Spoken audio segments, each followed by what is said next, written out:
তিরমিজির একটা হাদিস শোনেন, 1663 নম্বর হাদিস। ক্বালা রাসূলুল্লাহ সাল্লাল্লাহু আলাইহি ওয়াসাল্লাম লিশ-শাহীদি ইনদাল্লাহি সিত্তু খিসাল।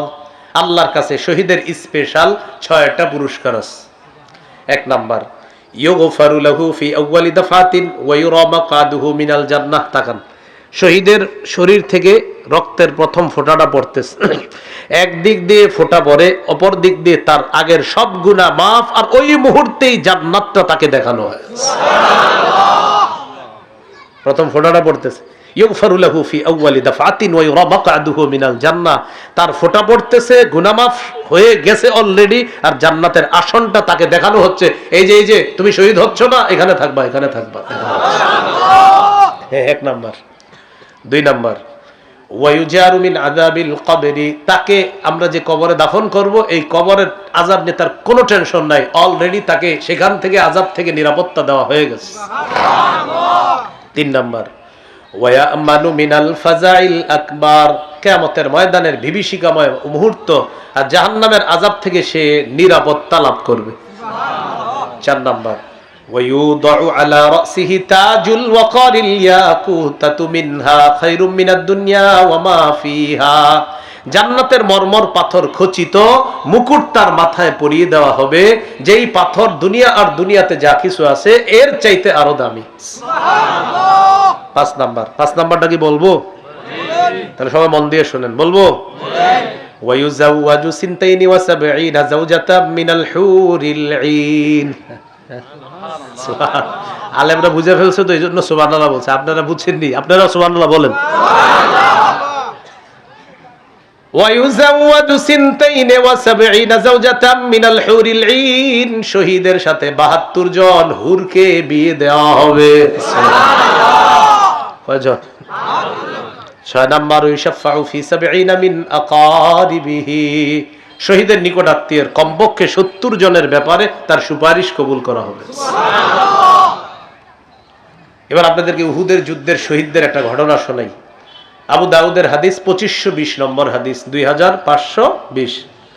এই হাদিসের বর্ণনাকারী আব্দুল্লাহ ইবনে আব্বাস রাদিয়াল্লাহু তাআলা আনহুমা তিনি বলেন, ক্বালা রাসূলুল্লাহ সাল্লাল্লাহু আলাইহি ওয়াসাল্লাম লাম্মা উসিবা ইখওয়ানুকুম বিউহুদিন জাআলাল্লাহু আরওয়াহাহুম ফি জাওফি তায়রিন খুদরিন।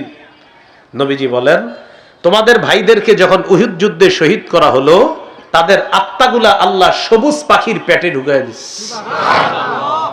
যদিও কোন কোন মুফাসসিরের অভিমত হলো এটা বদরের যুদ্ধের শহীদদের কথা, কোনো সমস্যা নাই, বদরের যুদ্ধের শহীদ হোক আর উহুদের যুদ্ধের শহীদ হোক।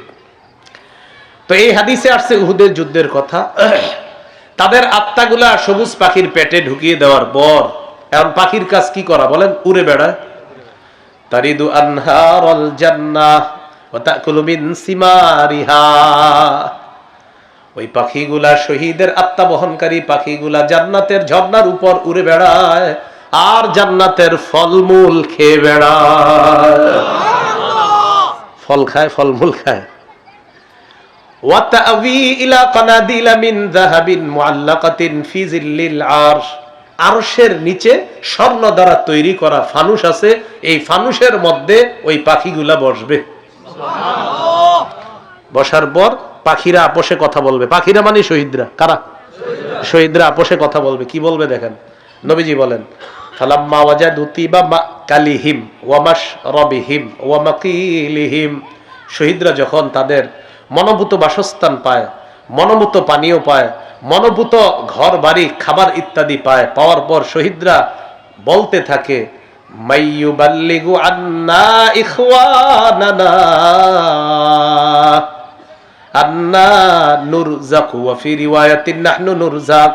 আচ্ছা, আমরা যে এত আনন্দের মধ্যে আছি, আমাদের দুনিয়ার যে ভাইয়েরা আছে, আমাদের এই আনন্দের কথাগুলা যে আমাদেরকে আল্লাহ রিজিক দেয়, রিজিকের ব্যবস্থা হচ্ছে, এই খুশির কথাগুলা কে জানায়া দিবে দুনিয়ার মানুষগুলাকে? জান্নাতে বসে বসে তারা আলাপচারিতা আছে।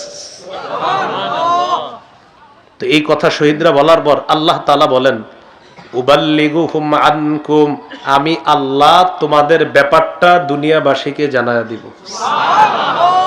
তখন আল্লাহ তাআলা সূরা আলী ইমরানের 169 নম্বর আয়াত নাযিল করছে। কোন সূরা? কত নম্বর আয়াত? 169। আল্লাহ তাআলা বলেন, ওয়ালা তাহসাবান্নাল্লাযীনা কুতিলু ফী সাবীলিল্লাহি আমওয়াতা বাল আহইয়াউন ইনদা রাব্বিহিম ইউরযাকুন। আল্লাহ তাআলা বলেন, যারা শহীদ হয়েছে তাদেরকে তোমরা মৃত মনে করো না, বরং তারা জীবিত, তাদের রবের কাছে তাদের রিজিকের ব্যবস্থা করা হয়। ফারিহিনা বিমা আতাহুমুল্লাহু মিন ফাদলিহি, আল্লাহ তাআলার অনুগ্রহ নিয়ে তারা খুশি, তারা উল্লাসিত, তারা আনন্দিত। আল্লাহ তাআলা তাদেরকে যে নিয়ামত দান করেছেন, এই নিয়ামত পেয়ে শহীদরা উল্লাসিত, শহীদরা আনন্দিত। তাহলে বলেন, শহীদদের মতো এই আনন্দ আমাদের দরকার আছে না নাই? এই জন্য শহীদ হওয়ার তামান্না থাকা। তাহলে জিহাদের ময়দান, জিহাদ আর হলো শহীদ। এবার জিহাদের ময়দানের জন্য একজন আমির লাগে। কি লাগে? আমির লাগে। এরকম একজন যোগ্য আমিরের জন্য আল্লাহর কাছে দোয়া করা, ওই যে এই জন্য শাসকের দোয়া করা। এখন যিনি আমির হবেন, যিনি শাসক হবেন বা যিনি দায়িত্বশীল হন, তার আনুগত্য করা। তার আনুগত্য করার ক্ষেত্রে আবার শর্ত আছে। আল্লাহর আনুগত্যে কোনো শর্ত নাই, রাসূলের আনুগত্যে, আল্লাহর হুকুমে কোনো শর্ত নাই। সূরা নিসা 59 নম্বর আয়াত, ইয়া আইয়ুহাল্লাযীনা আমানু আতিউল্লাহ ওয়া আতিউর রাসূল, হে ঈমানদারগণ, আল্লাহর আনুগত্য করো, রাসূলের আনুগত্য করো। আল্লাহর আনুগত্য নিঃশর্তভাবে, রাসূলের আনুগত্য নিঃশর্তভাবে, বাকি আল্লাহর হুকুম, এতটুকু পার্থক্য। এরপরে হলো ওয়া উলিল আমরি মিনকুম, শাসক আমিরের আনুগত্য শর্ত লাগবে। বলেন সবাই, শর্ত লাগবে। বলেন আমিরের ইতাআত, আর জোরে বলেন কি? ইতাআত অর্থ আনুগত্য। বলেন কি? সেটা আর কি ইতাআতে বলেন, এটা এখন পরিচিত শব্দ হয়ে গেছে। বলেন আমিরের ইতাআত, নিঃশর্ত ভাবে করা যাবে না। আমির যদি নাফরমানিমূলক কথা বলে, আজাইরা ব্যাখ্যা করে, আলেমরা যদি ধরায়া দেয়, সে যদি তেরামি করে, সেই আমিরের কথা শোনাও যাবে না, ইতাআতও করা যাবে না। দলিল বলেন, সহিহ বুখারী 7144, সহিহ বুখারী 4340। আলেমদের কথা না মানলে এই হাদিসগুলা মানা হবে না। তাহলে আলেমদের কথা না মানলে হাদিসগুলা, এই জন্য বুঝে শুনে কাজ করবেন। কোন ইস্তেমায় যাইবেন না যাইবেন এখনো সিদ্ধান্ত নেন, বুঝেন নাই? তো সহিহ বুখারী 7144 নম্বর হাদিসে আছে, নবীজি বলেন, আস-সামউ ওয়াত তাআতু আলাল মারইল মুসলিমি ফিমা আহাব্বা ওয়া কারিহা মা লাম ইউমার বিমাসিয়াহ। মুসলমানরা শাসক মানবে ততক্ষণ, আমির মানবে ততক্ষণ, যতক্ষণ সে কোনো নাফরমানিমূলক কথা না বলবে। ফাইদা উমিরা বিমাসিয়াতিন, যদি নাফরমানিমূলক কথা বলে, নাফরমানিমূলক আদেশ করে, যদি হুকুম করা হয়, ফালা সামআ, কথা শোনাও যাবে না, ওয়ালা তাআতা, তার ইতাআত করা যাবে না। এবার সহিহ বুখারীর 4340 নম্বর হাদিসটা শুনেন। এই হাদিসটি শুনলেই হবে না, সবার মুখস্থ করতে হবে গল্পের মতো। তাহলে আমি গল্পের মতো বলি, আপনারা মুখস্থ করেন। হ্যাঁ, ইনশাআল্লাহ। আলী রাদিয়াল্লাহু তাআলা আনহুর বর্ণনা, আমি সুন্দর করে বলি, একটু শুনেন। একটা বাহিনী নবী যুদ্ধে পাঠাইছে। বুখারী 4340, বাআসান নবী সাল্লাল্লাহু আলাইহি সাল্লাম সারিয়াতান ওয়াস্তামালা আলাইহিম রাজুলাম মিনাল আনসার ওয়া আমারহুম আইয়ুতিউহু। একটা বাহিনী নবী জিহাদে পাঠাইছে, একজন আমির বানায়া দিছে।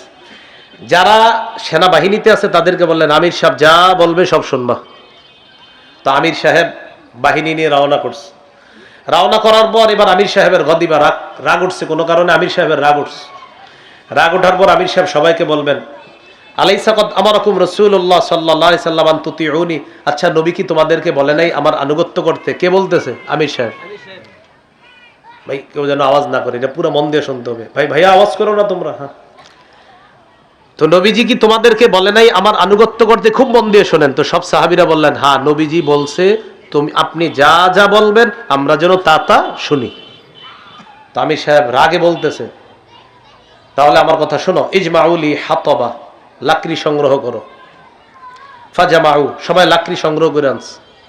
এবার আমির সাহেব বললেন আউকিদুহা নারো, লাকড়িতে আগুন লাগাও। ফাউকাদুহা নারো, তারা লাকড়িতে আগুন লাগাই দিস। আগুন লাগানোর পর আমির সাহেব বললেন উদখুলুহা নারো, এবার আগুনে ঝাঁপ দাও। কি করো? নবী বলছে আমি যা বলবো তা শুনবা। তাহলে আমির সাহেব কি বললেন? লাকড়ি আনো, আগুন লাগাও, আগুনে ঝাঁপ দাও। এটা কোনো কল্প কাহিনী না। সহিহ বুখারী 4340 4340 নম্বর হাদিস। মোট হাদিস সংখ্যা 7563টা। অনেকের মোবাইলে হাদিসের অ্যাপস থাকে, আমি জানি আপনাদের, এখনই মিলান। তাহলে রাসূল সাল্লাল্লাহু আলাইহি সাল্লাম বললেন আমির যা বলবে তা শুনবা। তো আমির সাহেব বললেন লাকড়ি আনো, আনস, আগুন জ্বালাও, জ্বালাইস, এবার সবাই ঝাঁপ দাও। আশ্চর্যের বিষয় কি জানেন? ফাহাম্মু, সব সাহাবীরা তৈরি হয়ে গেছে আগুনে ঝাঁপ দিবে। তো ঝাঁপ দিবে যখন, তখন একজন আরেকজন এইভাবে ধরতেছে, এইভাবে খোসায় খোসায় এইভাবে। ফাজালা ইউমসিকু বাদুম বাদ, একজন আরেকজনকে এই আসলে ঝাঁপ দিমু, আসলে ঝাঁপ দিমু, এরকম একজন আরেকজনকে বলতেছে এই আসলে কি আগুনে ঝাঁপ দিব আমরা? বলতেছে। কয় কেন? আমির সাহেব না বলছে ঝাঁপ দিতে? আমির সাহেব বলছে ঠিক, কিন্তু ফারান্না মিনান নার ইলা রাসূলিল্লাহ, আরে আমরা তো আগুন থেকে বাঁচার জন্য রাসূলের কাছে আসছি, ইসলাম গ্রহণ করছি, সেই নবী আমিরের কথা মানতে গিয়ে আগুনে ঝাঁপ দিতে বলবে, এটা কেমন যেন লাগতেছে বিষয়টা। সাহাবীরা পরস্পর বলাবলি করতেছে। তো আপোষের মধ্যে বলাবলি চলতেছে, একদল কয় ঝাঁপ দাও, আরেক দল কয় না, আমরা আগুন থেকে বাঁচার জন্য নবীর হাতে হাত রাইখা মুসলমান হইলাম, এই নবী আগুনে ঝাঁপ দিতে বলবে কেমন যেন মনে হচ্ছে। এগুলা করতে করতে হাত্তা খামাদাতিন নার, আগুন নিভে গেছে। আমির সাহেবের রাগ, সাকানা গদবহু, রাগও ঠান্ডা হয়ে গেছে। বলেন আলহামদুলিল্লাহ। শুধু আমাদের হযরত জিটটা নয়, 10 বছরে ঠান্ডা হইল না। মানে কি ঠিক কথা কেউ কারো গায়ে নিয়েন না। আমি এই কথা তাদেরকে বলতেছি যাদের মাঝে এই খারাপ স্বভাব আছে। এখন বলতে পারেন হুজুর আপনি মনে হয় আমারে বলছেন, তো আপনি এই কাজ করলে তো আপনারই বলছি। মানে কিছু মানুষ আছে আপনাদেরকে মাহফিলের পরে বলবে আরিফ বিন হাবিব কথাটা কারে বললো, আপনারা বুদ্ধি আল্লাহ মানে আপনাদেরকে ধরবে ইমাম, আপনারা বলবেন যে এটা করে তারে, তো বলবে কে? বলবেন যে, যেটাকে বলবেন সে। তো যিনি আপনাদেরকে পেঁচাবে বলবেন আপনি এরকম করেন কিনা, বলেন যদি বলে হ্যাঁ, তো আপনারই ওয়াজ করছে। আর যদি বলে না, তো আপনি টেনশন কেন? তো কোন এলাকায় যদি বেদাতের বিষয়বস্তু দিয়ে আমার এত বেদাতের ওয়াজ করি, ওই মিরপুর শাহ আলী মাজারের সামনে একটু আগে বেদাতের বিষয় ছিল, একটু আগে বয়ান করে আসছি মিরপুর। তো বেদাতের বিষয় তো বয়ান করছি, মাজারের কি কি ভয়ঙ্কর বিষয় আছে এগুলা। তো বয়ান করার পরে আপনি যখন বয়ান করি তখন একটা অভ্যাস আশেপাশে, হুজুর এই কথাগুলা কারে বলে? তো আমি বললাম যারা মাজার পূজারী তাদেরকে বলি। কয় কারা? আমি বললাম যারা। কয় যারা কে? আমি বললাম যারা। তারা? কয় তারা কারা? আমি কই যারা মাজার পূজা করে তারা। আপনি করেন কিনা সেটা বলেন। যদি বলে হ্যাঁ, তো বয়ান তো আপনারই করছি। যদি বলেন না, তো আপনি টেনশন নেই। এখন এই যে আমিরের অনুগত্যের বিষয়টা ইমাম সাহেবদেরকে জ্বালাইবেন জানি। হুজুর কারে বললো? আপনারা বলবেন এটা যে করে তারে। হুজুর সেটা কে? বলবেন সেটা যে। আরে যেটাই কে? বলবেন যেটাই তো সে। হের মুখ থেকে বের করাবেন সে যে অন্যায় পথে আছে, তখন বলবেন আপনি অন্যায় পথে আছেন, আপনাকে ওয়াজ করছে। ওর মুখ থেকে এটা বের করবেন। তো আমির সাহেবের রাগ ঠান্ডা হয়ে গেছে, আগুন নিভে গেছে। এই ঘটনা নবীর কাছে গেছে, হুজুর এরকম একটা ঘটনা ঘটতেছিল, আমরা তো আমিরের কথা শুনি নাই, এ থেকে আমরা অপরাধ করছি। রাসূল সাল্লাল্লাহু আলাইহি সাল্লাম বললেন লাউ দাখালুহা মা খারাজু মিনহা ইলা ইয়াউমিল কিয়ামা, তারা যদি আমিরের কথা শুই না আগুনে ঝাঁপ দিত, কিয়ামত পর্যন্ত আগুন থেকে আর বের হতে পারতো না। নবীজি হাদিসের শেষে বললেন আমির যা বলবে তা শুনবা না, ইন্নামাত তাআতু ফিল মারুফ, আমিরের কথা শুধু ন্যায়সঙ্গত কথা বললে সেটা শুনবা, আমির নাফরমানিমূলক কথা কাজের কথা বললে সেটা শোনাও যাবে না, সেটা মানাও যাবে না। উলামায়ে কেরাম আপনাদের কখনো ক্ষতি চায় না। আলেমরা যেটা কোরআন সুন্নাহ মোতাবেক ধরিয়ে দিচ্ছে, যে ভুল ধরিয়ে দিচ্ছে, উলামায়ে কেরামের কথা মেনে নেন। আলেমদের কথা মেনে নিলে আলেমের কোনো উপকার হবে বিষয়টা এমন না। কোনো আলেম চায় না আপনি জাহান্নামী হন, আপনি পথভ্রষ্ট হন। আলেমদের কথায় সারা দিয়ে 31শে জানুয়ারি 1-2 ফেব্রুয়ারি সবাই টঙ্গীর মাঠে উপস্থিত হব ইনশাআল্লাহ। আল্লাহ তাআলা তৌফিক দান করেন। আমরা যা শুনলাম, যা বললাম, জিহাদের ময়দান, জিহাদ, শাহাদাত এবং আমিরত্বের বিষয়গুলা, এই বিষয়গুলো আমরা আরো বেশি বেশি ওলামায়ে হযরত আমরা আলোচনা করব।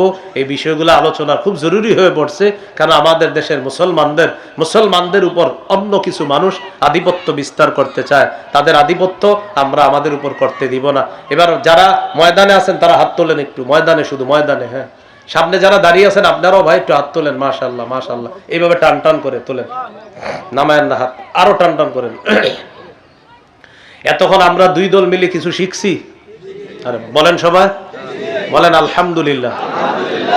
তাহলে কিছু শিখছি তো, সর্বশেষ একটা শিক্ষা দিব, আমল করবেন আরো জোরে বলেন। তাহলে আপনারা বললেন করবেন, ওলামায়ে কেরাম আপনারা সাক্ষী আছেন, ওনারা আমলটা করবে। হাত নামায়েন না, হাত নামায়েন না আপনারা, ওলামায়ে কেরাম সাক্ষী। যারা আমলটা করবেন, আল্লাহ যারা হাত তুলছে তাদের সাথে আমাকে আপনি জান্নাতে দেখা করায় দিন। এবার আমলটা দিব, আমি ওঠার পরে কেউ উঠবেন না, হাত নামায়েন না, এইভাবে থাকবে। আমি ওঠার পরে একজন উঠবেন না, মুসাফা করবেন না, আর একজন আলোচক বসবে, উনি আলোচনা করবে। কারো যদি উজু ইস্তেঞ্জা লাগে, আস্তে পিছন থেকে আপনি 20 মিনিট 30 মিনিট পরে যাবেন, আরেকজনকে খোঁচায়েন না, চল প্রস্রাব করে, হ্যাঁ কি কইছে আর প্রস্রাব ধরছে, এরকম বলবেন না। তা আপনার যদি মনে হয় আপনি একা যাবেন, মাহফিলের পরিবেশটা নষ্ট করবেন না। সামনে যারা দাঁড়িয়েছি ভাই, আমরাও সুন্দর মতো দাঁড়িয়ে দাঁড়িয়ে বয়ান শুনবো। আমি কিছু বলছি, আমার পরে যিনি বলবে তার একটা কথা আপনার হেদায়েতের জন্য যথেষ্ট হয়ে যেতে পারে, এই জন্য আমরা কেউ উঠবো না। আসসালামু আলাইকুম রহমতুল্লাহ বরকাতুহু।